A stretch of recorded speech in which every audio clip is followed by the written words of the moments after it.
Segredos da Segunda Guerra Mundial.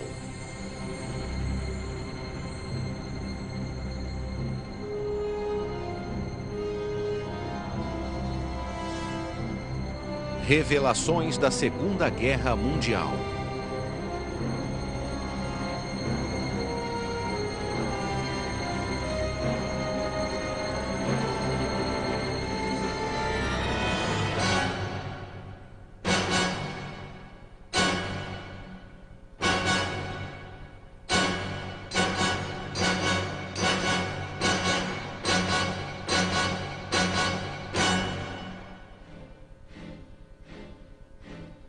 A destruição do petróleo de Hitler.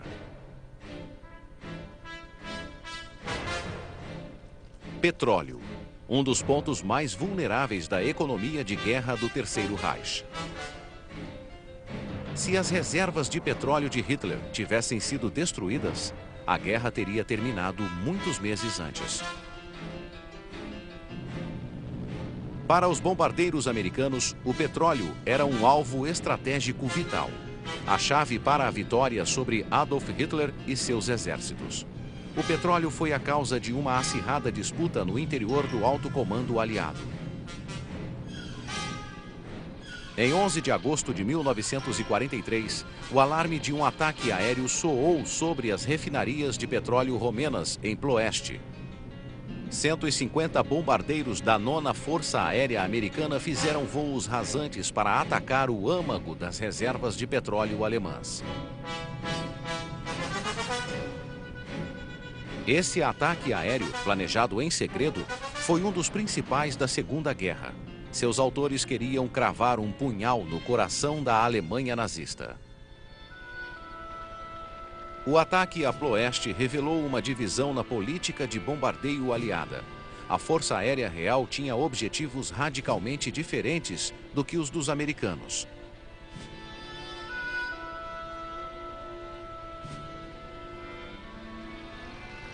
O comandante da RAF, o Marechal Sir Arthur Harris, negava-se a admitir que houvesse fraquezas vitais na economia de guerra alemã. Harris dirigiu os bombardeiros para a destruição noturna das cidades alemãs. Estava convencido de que o bombardeio aéreo apressaria a derrota da Alemanha. A 8ª Força Aérea Americana, que chegou à Inglaterra no verão de 1942, tinha outra filosofia. Seus comandantes achavam que seus bombardeiros, mais fortemente armados do que os da RAF, voando em formação para se apoiarem mutuamente, podiam penetrar alvos industriais específicos no interior da Alemanha. Voando durante o dia e usando a revolucionária mira de bombas, os comandantes americanos diziam que seus aviões eram capazes de acertar bombas até em um vidro de picles. Quando as operações foram realizadas contra alvos na Alemanha, essa segurança excessiva quase os levou à destruição. Para chegar até o petróleo, era preciso cruzar as defesas aéreas da Europa ocupada. Para os americanos, esse petróleo custou caro.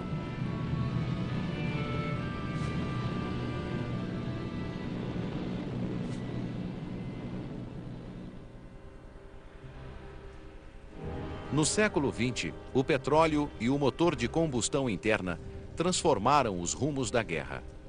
Em 1914, os exércitos alemães invadiram a França como haviam feito em 1870, a pé. As ferrovias possibilitaram o transporte e concentração de vastos exércitos. Mas essa movimentação terminava nas trincheiras da frente oeste. O acesso aos campos de petróleo ainda era impossível.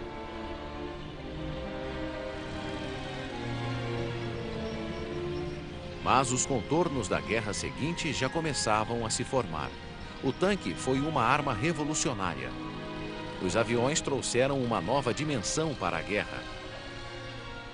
E os submarinos alemães quase obrigaram os britânicos a se renderem. O petróleo acabou substituindo o carvão como combustível dos navios. Entre as guerras, o petróleo se tornou a base da indústria bélica.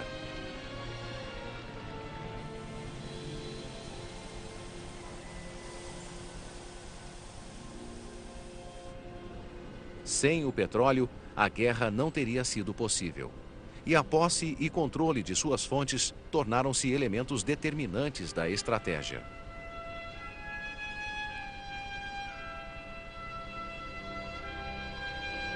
O petróleo criou a indústria automobilística e o sistema de estradas. O automóvel tornou-se um dos principais elementos da vida americana.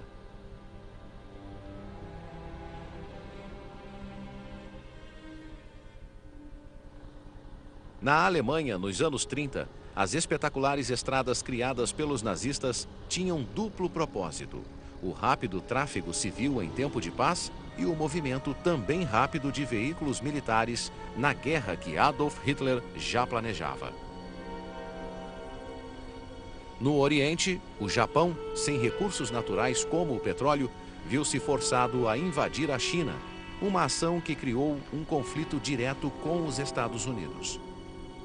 A guerra entre o Japão e os Estados Unidos tornou-se inevitável quando o presidente Roosevelt impôs um embargo do petróleo contra os japoneses. O ataque japonês a Pearl Harbor, em 7 de dezembro de 1941, transformou o conflito europeu em uma guerra mundial. Os britânicos e seus aliados já estavam em guerra com a Alemanha desde setembro de 1939. Desde o início, a estratégia de Hitler na Polônia em 1939 e na França em 1940 baseara-se no conceito da Blitzkrieg, ou Guerra Relâmpago.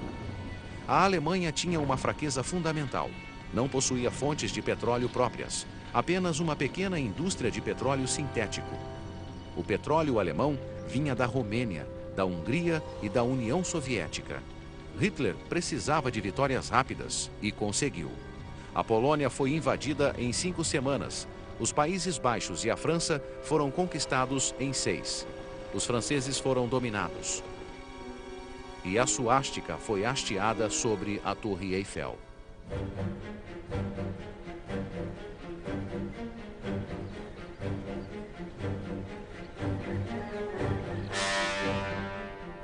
Em junho de 1941, Hitler atacou a União Soviética e, subitamente, as reservas de petróleo alemãs se esgotaram.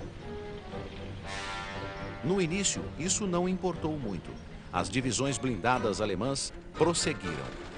Em uma série de investidas, milhões de soldados russos foram feitos prisioneiros.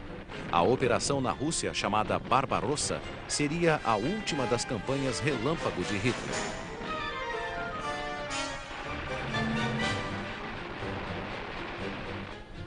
Até no vasto território russo, o exército alemão parecia ter vencido as barreiras de tempo e distância. Em dezembro de 1941, a Alemanha dominava a Europa Ocidental e os Balcãs e estava às portas de Moscou. Mas o avanço alemão foi detido pelos rigores do inverno russo. Os exércitos de Hitler foram vencidos pelo clima e Moscou não pôde ser conquistada. Embora ainda não fosse claro, esse foi um dos momentos decisivos da guerra.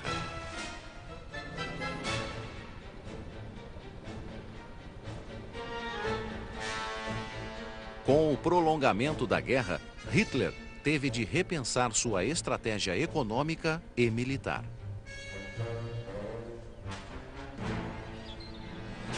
Ele tinha 2 objetivos no Oriente: dominar a riqueza agrícola da Ucrânia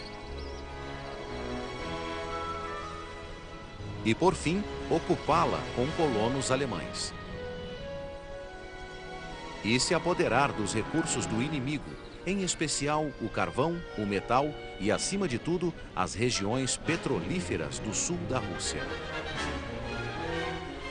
Os planos de Hitler no verão de 1942, a Operação Azul, combinavam a tomada do petróleo soviético no Cáucaso com investidas ao Mediterrâneo, ao norte da África e ao Oriente Médio.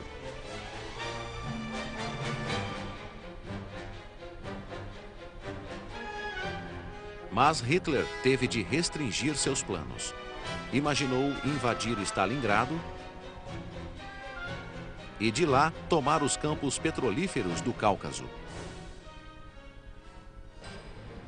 A Operação Azul começou com vitórias nas estepes russas.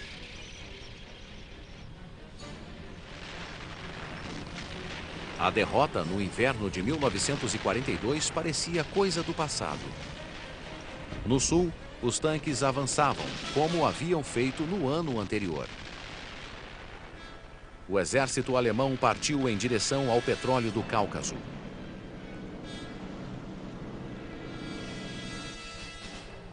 Em 21 de agosto, Hitler recebeu a notícia de que os soldados alemães haviam hasteado a suástica no topo do Monte Elbrus, o ponto mais alto do Cáucaso. Hitler queria mais avanços blindados, que não se adequavam às montanhas. Os soldados não conseguiam alcançar o petróleo, que ficava além delas. O exército alemão chegou a seu limite. Às margens do rio Volga, o 6º Exército do general Frederick Paulus foi atraído para a batalha ao redor da cidade industrial de Stalingrado. Tudo indicava que o Exército Vermelho transformara Stalingrado em um formidável centro de resistência. Centrando a atenção em Stalingrado, Hitler corria o risco de negar a seus exércitos nas montanhas e nas estepes os meios de se defender do contra-ataque inimigo. Mas Hitler estava obcecado pela cidade que tinha o nome de seu odiado rival. A Batalha de Stalingrado desorganizou a estratégia do Führer para 1942. Sem ter obtido o petróleo russo, os alemães precisavam mais do que nunca do petróleo romeno, de Ploeste, a 56 quilômetros de Bucareste. A Romênia era um satélite alemão. O rei Carol, simpatizante do fascismo, fora substituído pelo filho, Michael. O verdadeiro poder era exercido pelo primeiro-ministro, o general Antonescu. No outono de 1940, o governo romeno convidou uma missão alemã para organizar suas forças armadas, segundo padrões germânicos. Na Operação Barbarossa, esses aliados sofreriam perdas devastadoras.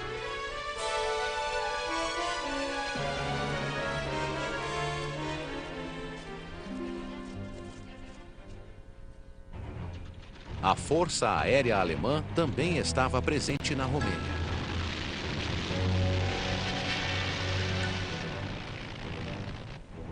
Para o bem ou para o mal, o futuro da Romênia estava ligado ao da Alemanha nazista.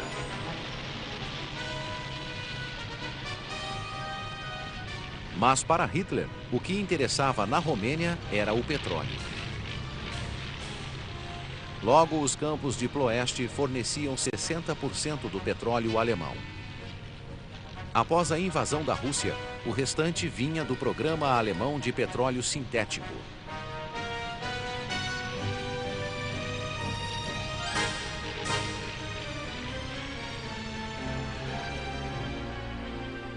Os russos foram os primeiros a perceber a importância de Ploeste para a economia de guerra alemã. 36 horas depois da invasão alemã, os bombardeiros russos atacaram o complexo de Ploeste.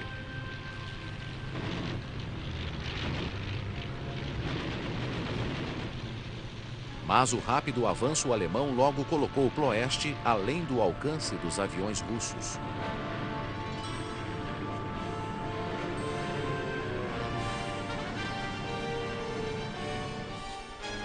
Devido à pressão exercida contra os britânicos no norte da África pelo Afrika Korps do general Rommel, a RAF não podia fazer um ataque aos campos de Ploeste a partir do Egito. Por enquanto, a principal fonte de petróleo nazista estava segura.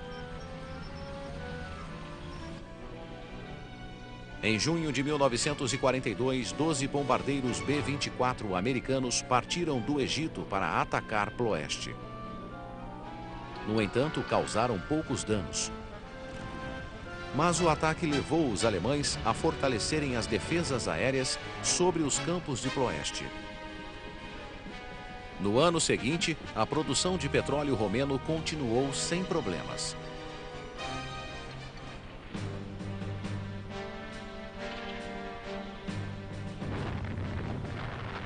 Mas no final do verão de 1943, os ventos da guerra sopravam contra o Terceiro Reich.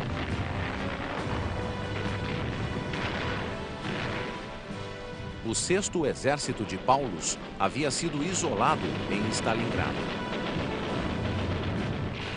A frente de Stalingrado se tornara o túmulo de 300 mil alemães e quase meio milhão de seus aliados. Os alemães em Stalingrado se renderam no final de janeiro de 1943. A batalha pela cidade durara 6 meses. Levou mais 6 meses para que a Frente Leste visse outra grande batalha. No começo de julho, houve um tremendo confronto entre tanques em Kursk. Kursk marcou o fim da Guerra Relâmpago Alemã. Dessa vez, o Exército Vermelho não tombou sob o primeiro impacto.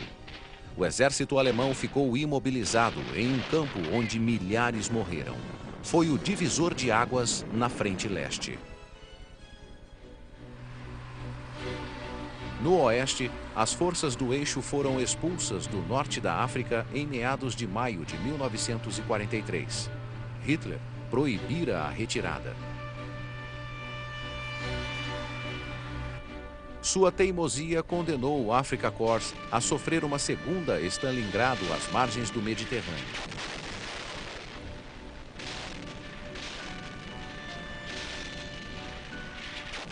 O ousado plano que Hitler criara para a ofensiva de verão em 1942 não passava agora de uma ilusão. 275 mil soldados alemães e italianos foram capturados.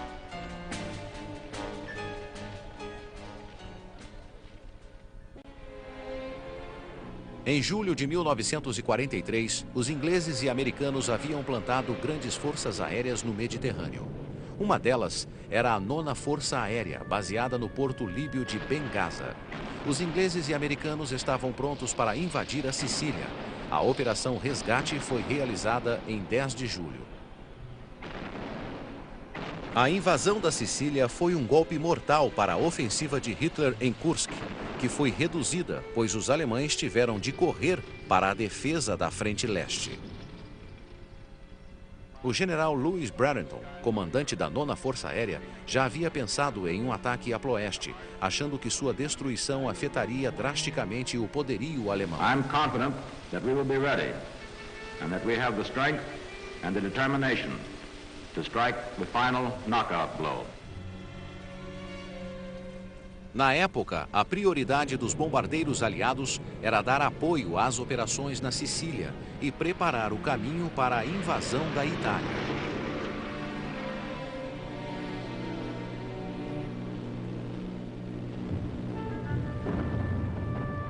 Bradenton convenceu o comandante aliado, general Dwight Eisenhower, a autorizar um ataque a Ploeste. Mas o principal inimigo de Eisenhower, Sir Arthur Tedder, não concordou, dizendo que os campos de petróleo eram tão grandes que um ataque seria inútil. Eisenhower quase mudou de ideia, mas persistiu devido à segurança de Bradenton de que um ataque a Ploeste teria um efeito decisivo sobre a guerra. O plano dependia do fator surpresa.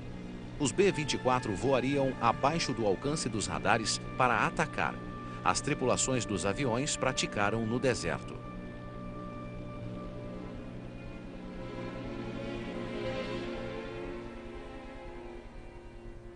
A rota de voo passava pelo Mediterrâneo, sobre a ilha de Corfu e por cima dos Balcãs antes de chegar ao alvo.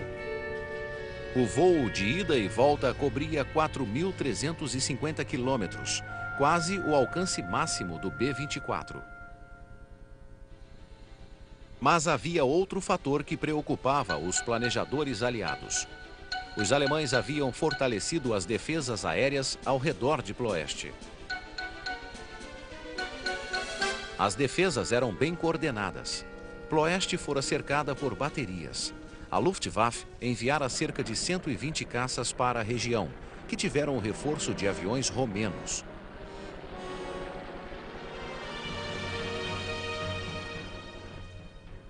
Mas as tripulações dos 178 B-24 que voariam para Ploeste não foram informadas dessa movimentação alemã. Sua missão era atacar os campos de petróleo e destruir as ferrovias usadas para transportá-lo. Disseram-lhes que um ataque a Ploeste podia decidir a guerra. Em 1º de agosto de 1943, os aeroportos americanos na Líbia estavam cheios. Pouco antes das 7 da manhã, foi dada a ordem para decolar. Os primeiros caças rodaram pela pista e alçaram voo.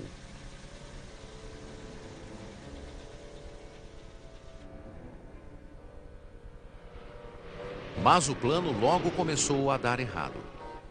Em um aeroporto, um B-24 explodiu ao decolar. Outro pegou fogo assim que estabilizou o voo e caiu. Quando a força finalmente avançou, 11 aviões haviam caído ou tiveram de voltar por causa de defeitos. O primeiro B-24 chegou a Corfu com o líder da formação e o navegador-chefe a bordo, mas caiu no mar.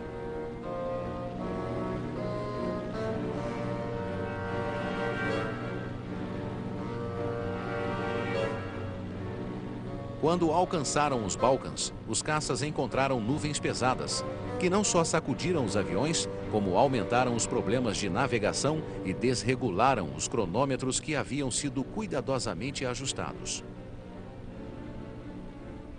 A confusão aumentava enquanto os aviões diminuíam de altitude para alcançar o alvo.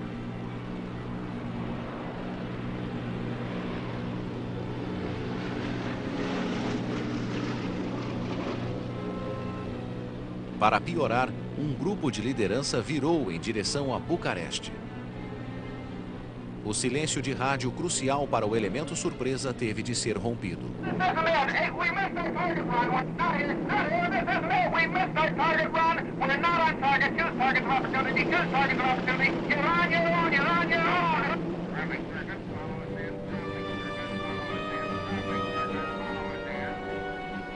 Isso alertou os soldados alemães muito antes de o principal grupo de caças chegar ao alvo.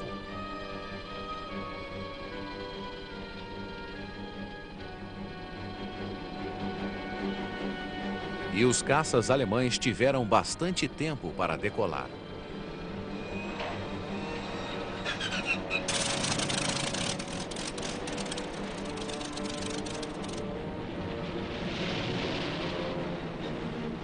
Os B-24 se aproximavam mais do alvo, voando quase à altura das árvores.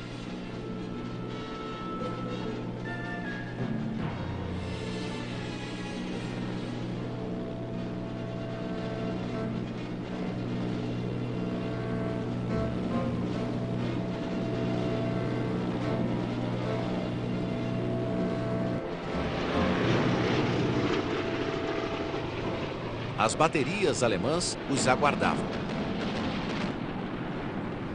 Mas as tripulações do primeiro grupo de caças continuaram e lançaram as bombas.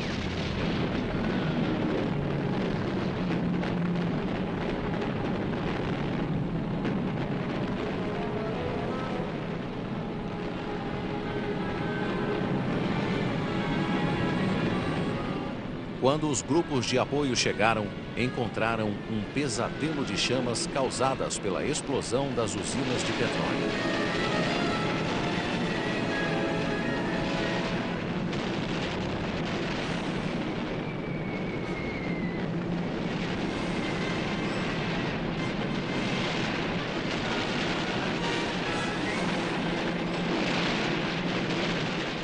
Os bombardeiros precisavam avançar.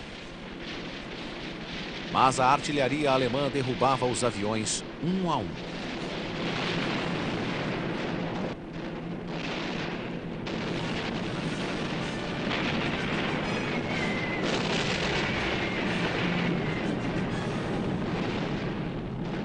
Mesmo assim, os bombardeiros passaram.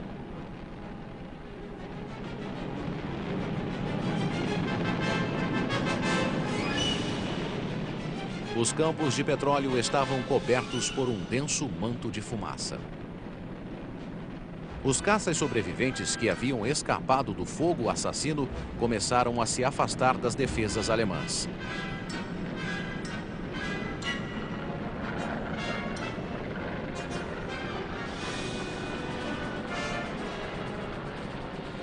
Mas os caças alemães foram atrás deles.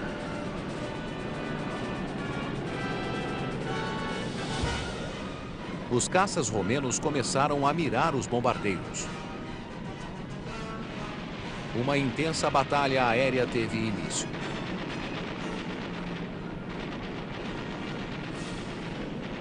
Desesperadamente, os americanos tentaram derrubar os caças alemães.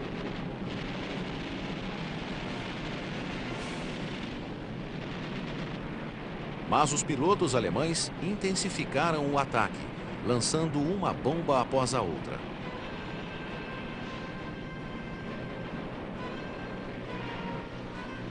Finalmente, os bombardeiros sobreviventes iniciaram um longo retorno através do Mediterrâneo. O combustível era o fator crucial, principalmente para os aviões danificados. Alguns pilotos buscaram locais alternativos para pousar. 8 B-24 pousaram na Turquia e ficaram isolados até o fim da guerra. Outros aterrissaram nas ilhas de Chipre, Malta e Sicília. Muitos que alcançaram a base no norte da África fizeram pousos forçados.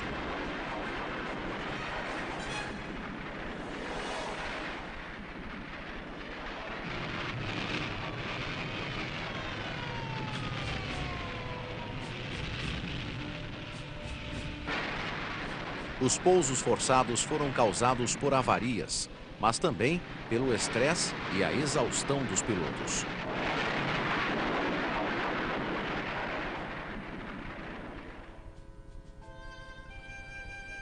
Fora os bombardeiros isolados na Turquia, 1/3 da força de ataque fora destruída. Muitos foram seriamente danificados.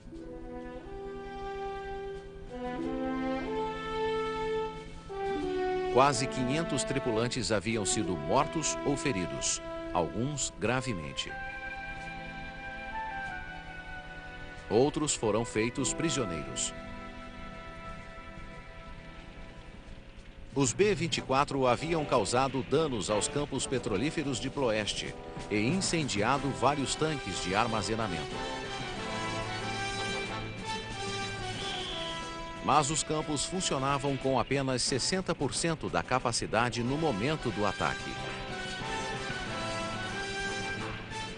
Foi comparativamente fácil apagar os incêndios. Mesmo enquanto o fogo era controlado, a produção em Ploeste não cessou. A amarga verdade era que o ataque fracassara. Tedder proibiu Brereton de organizar outros ataques a Ploeste. Mandou que concentrasse a atenção na Itália, que os aliados estavam prestes a invadir. O incêndio de Ploeste marcou o fim da primeira tentativa americana de minar as fontes de petróleo de Hitler. Em Washington, os chefes aliados passaram a se concentrar na invasão da Itália.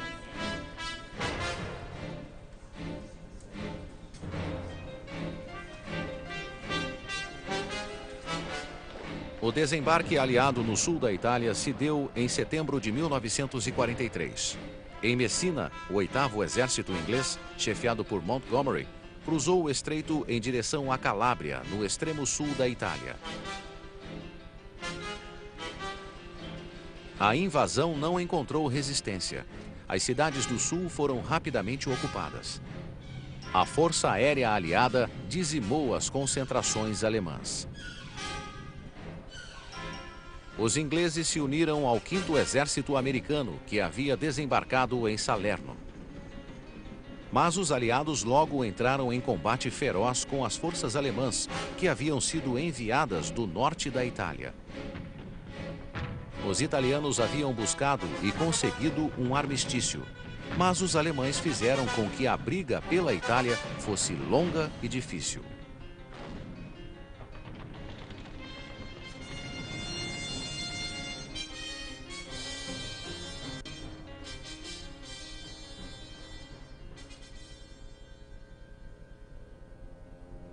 O O foco da ofensiva estratégica aliada passara a ser o norte da Itália.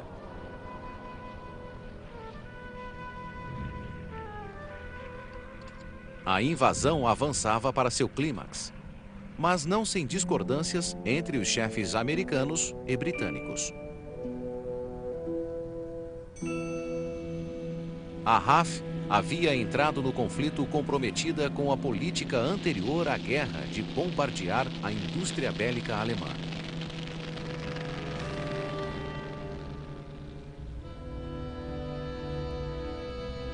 Mas era uma política que os bombardeiros não podiam cumprir. Não tinham instrumentos de navegação para encontrar os alvos e não levavam bombas suficientes para essa tarefa. Só em 1942, com a chegada dos novos bombardeiros quadrimotores, o comando aéreo pôde realizar ataques demolidores ao centro da Alemanha.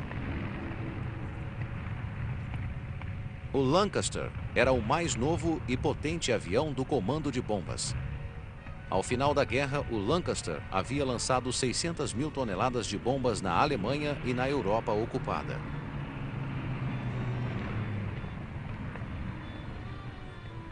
Os bombardeios se tornaram cada vez mais sofisticados e as armas usadas cada vez mais formidáveis.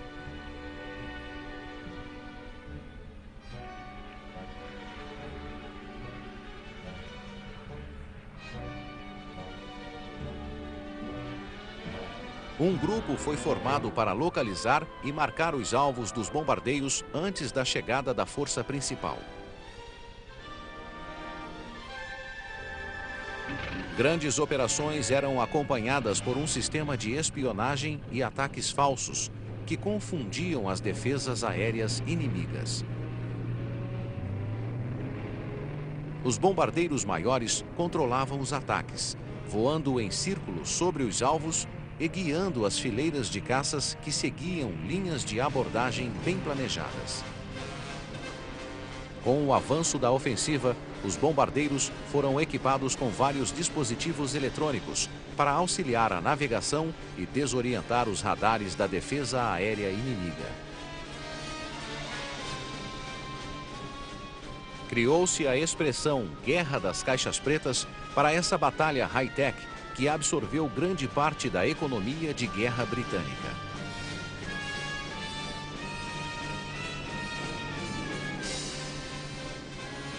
Em várias ocasiões ao longo da guerra, o comando de bombas provou sua capacidade de acertar alvos pequenos, cuja destruição prejudicou a economia de guerra alemã. Mas esses não eram os alvos preferidos do Marechal Sir Arthur Harris, que comandava as operações de bombardeios.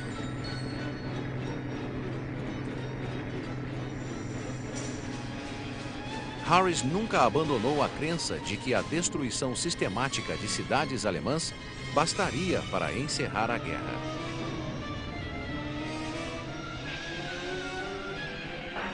No verão de 1943, Harris resistiu à implementação da diretriz que dava prioridade máxima a alvos associados à produção de caças alemães. Mas a destruição das cidades industriais alemãs continuou sendo a prioridade de Harris. Apesar de sua sofisticação operacional, o comando de bombas foi usado por Harris como um instrumento cego de destruição de cidades alemãs e de milhões de civis. Harris permaneceu indiferente às críticas. Seu argumento era que retribuía aos alemães os danos causados pelos ataques à Inglaterra em 1940 e 41. They sowed the wind, and now they are going to reap the whirlwind. There are a lot of people who say that bombing can never win a war. Well, my answer to that is that it has never been tried yet, and we shall see. Germany, clinging more and more desperately to her widespread conquests, and even seeking foolishly for more, will make a most interesting initial experiment. A convicção de Harris de que a guerra podia ser vencida só com bombas foi testada na Batalha de Berlim. Entre novembro de 1943 e março de 1944, o Comando de Bombas realizou 16 ataques contra Berlim e 19 contra outras grandes cidades alemãs. Foi a última tentativa de vencer a guerra com bombardeios aéreos. Mas isso quase derrubou o Comando de Bombas.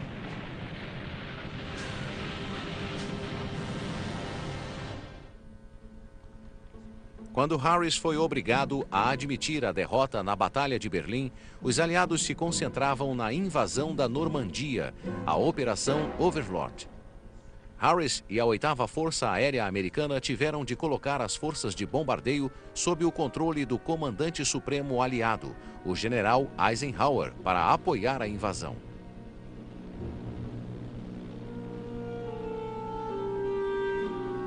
Nos 9 meses anteriores, a 8ª Força Aérea Americana havia sofrido uma pressão muito forte. Entrara na guerra com a política de bombardeios de precisão diurnos, através de grandes formações aéreas. Mas nos céus da Alemanha, cheios de poluição industrial, suas miras se tornaram ineficientes. O otimismo inicial deu lugar a uma dura realidade. O bombardeio de precisão a alvos específicos era uma meta ilusória. Os caças americanos baseados na Inglaterra não eram capazes de escoltar os bombardeiros até a Alemanha. As formações se tornaram alvo dos caças diurnos alemães.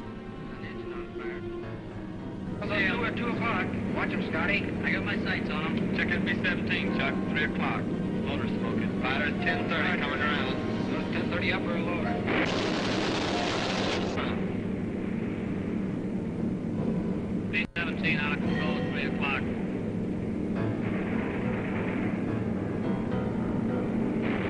Come on, you guys, get out of that plane. Bail out. There's one. He come out of the bomb bay. Yeah, I see him. There's a tail gunner coming out. No final do verão de 1943, a média de perdas da 8ª Força Aérea aproximava-se da assustadora marca dos 10%. Os americanos aprendiam com amargos erros.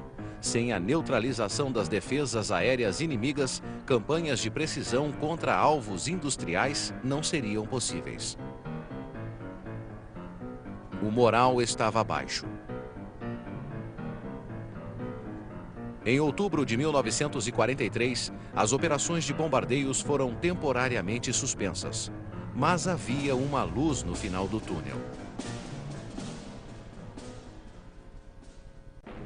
No começo de 1944, foi introduzido um grande número de potentes caças de escolta Mustang P-51D.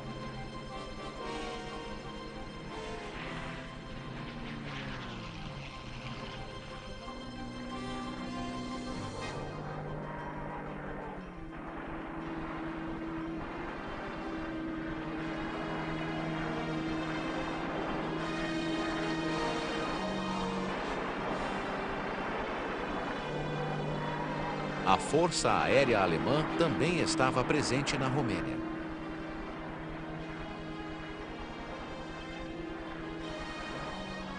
Para o bem ou para o mal, o futuro da Romênia estava ligado ao da Alemanha nazista.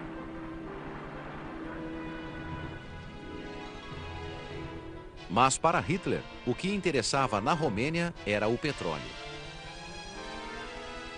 Logo, os campos de Ploeste forneciam 60% do petróleo alemão. Após a invasão da Rússia, o restante vinha do programa alemão de petróleo sintético.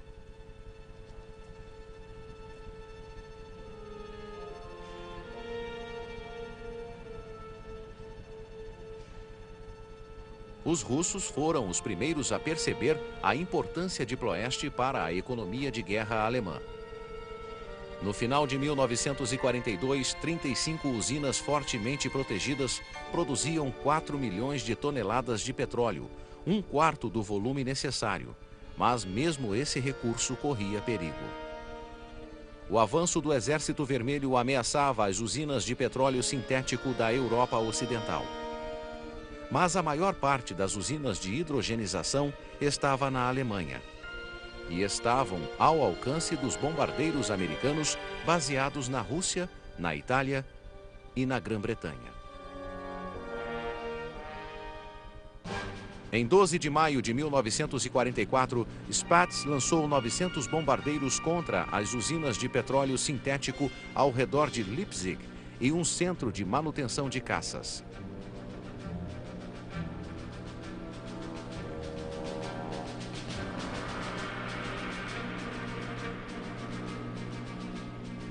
As bombas eram lançadas a 5.000 metros para obter precisão máxima.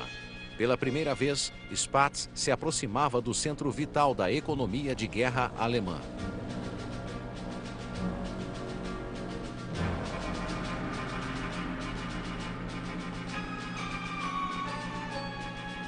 Em julho e agosto de 1944, Spaatz pôde dedicar apenas 16% de suas bombas às usinas de petróleo, mas os resultados foram significativos.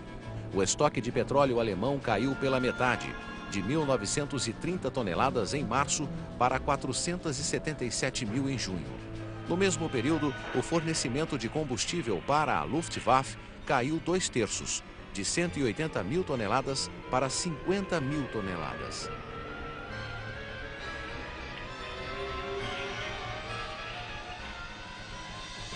No outono de 1944, os americanos, com a ajuda dos britânicos, paralisaram a produção de petróleo alemã. Fora uma ofensiva limitada, mas crucial. E Spaatz acreditava que a destruição do petróleo alemão apressaria a vitória aliada. Foram as demandas da Operação Overlord, lançada em 6 de junho, que impediram que o ataque à produção de petróleo alemã fosse decisivo em 1944. O apoio tático aos desembarques e a batalha para sair da cabeça de ponte na Normandia restringiram os ataques ao petróleo em junho a apenas 12% das operações aliadas. A prioridade de Eisenhower era conquistar uma posição segura no norte da Europa e não a destruição das usinas de petróleo do Terceiro Reich. Mesmo assim, 2 meses antes do dia D, a 15ª Força Aérea Americana retomou o ataque a Ploeste. Dessa vez, os bombardeiros atacaram as ferrovias que transportavam o petróleo. Um segundo ataque, em 28 de maio, destruiu metade da capacidade de Ploeste. Uma terceira investida foi feita em 23 de junho. Depois, Ploeste sofreu repetidos ataques da 15ª Força Aérea. Hitler estava preocupado com os danos causados às suas fontes de petróleo e declarou: se perdermos o petróleo, não poderemos mais vencer a guerra. Os bombardeiros americanos continuaram a atacar Ploeste de dia, enquanto os britânicos realizavam ataques noturnos.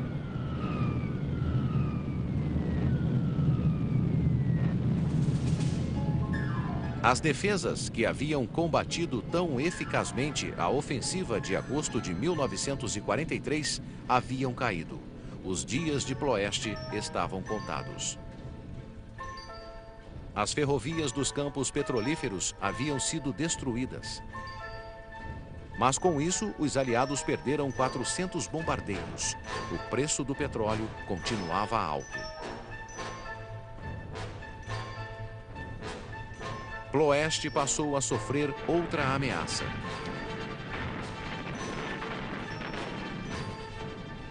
Em 20 de agosto, o Exército Vermelho cruzou a fronteira da Romênia.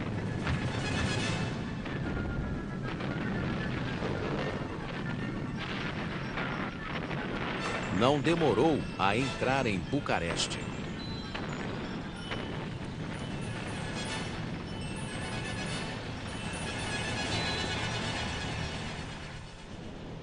Enquanto a Romênia era devastada, o rei Michael assumiu o controle da situação. Mandou prender o general Antonescu e ordenou que as forças armadas cessassem as hostilidades. As forças alemãs na Romênia tiveram 2 dias para deixar o país. A Alemanha não controlava mais Ploeste. e em 30 de agosto, forças russas ocuparam os campos de petróleo, agora reduzidos a um amontoado de metal retorcido.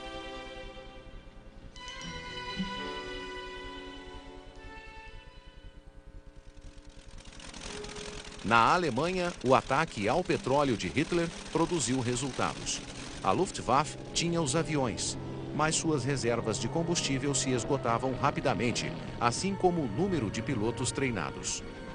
Com a chegada do inverno que atrapalhou os bombardeios aliados, a produção alemã de petróleo sintético voltou a crescer.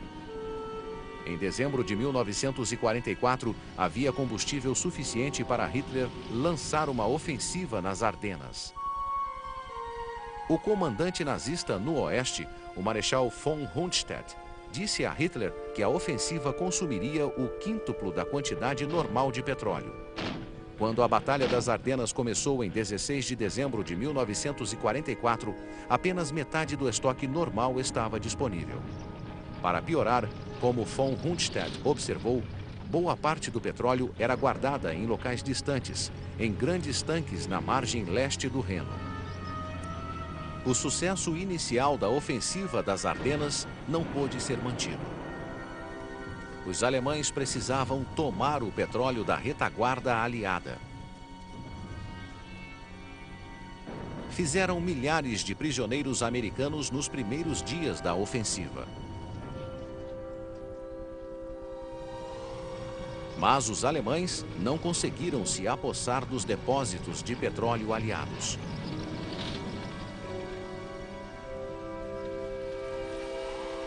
Os soldados capturados não substituíam o combustível vital. A ofensiva perdeu o ímpeto. Os tanques ficaram sem combustível.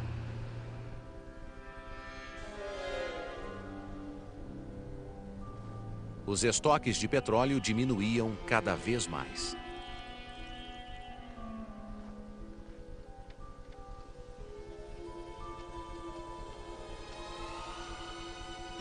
Comboios de suprimentos esforçavam-se para chegar à linha de frente.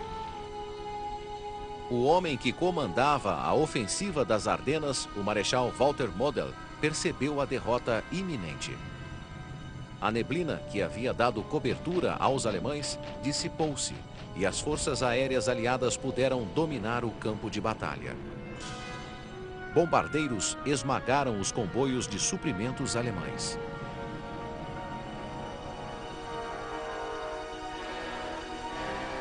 Após causar um grande choque inicial aos aliados, a ofensiva das Ardenas foi sufocada. Hitler gastara suas últimas reservas de petróleo.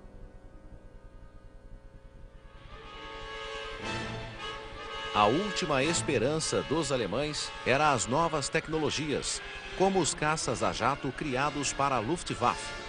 O Me-262 passou a operar no final de 1944. Em março de 1945, o antigo chefe dos caças da Luftwaffe, o tenente-general Adolf Galland, foi chamado para liderar uma unidade de caças a jato, a Divisão 44. Se tivesse surgido um ano antes, o Me-262 poderia ter massacrado os aviões aliados.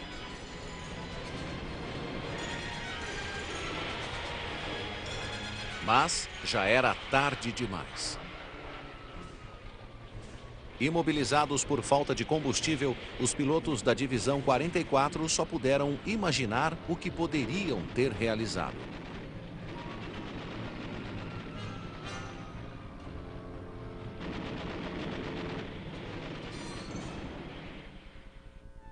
Enquanto a economia de guerra alemã se desintegrava sob a pressão a que foi submetida nos últimos meses da guerra, era difícil isolar os fatores que haviam sido decisivos. Mas a progressiva destruição do petróleo alemão, sem dúvida, assegurara a vitória aliada.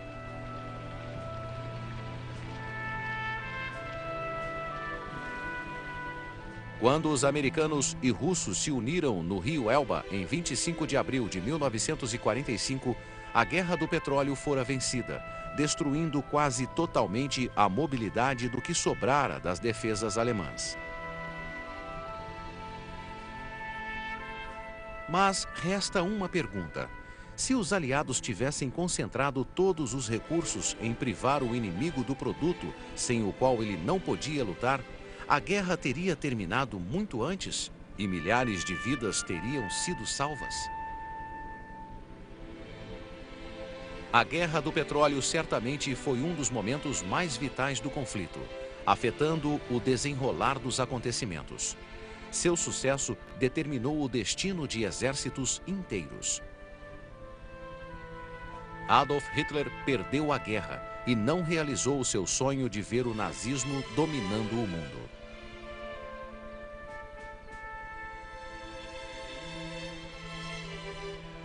Sem petróleo, de nada adiantaram todos os esforços dos soldados e cientistas alemães.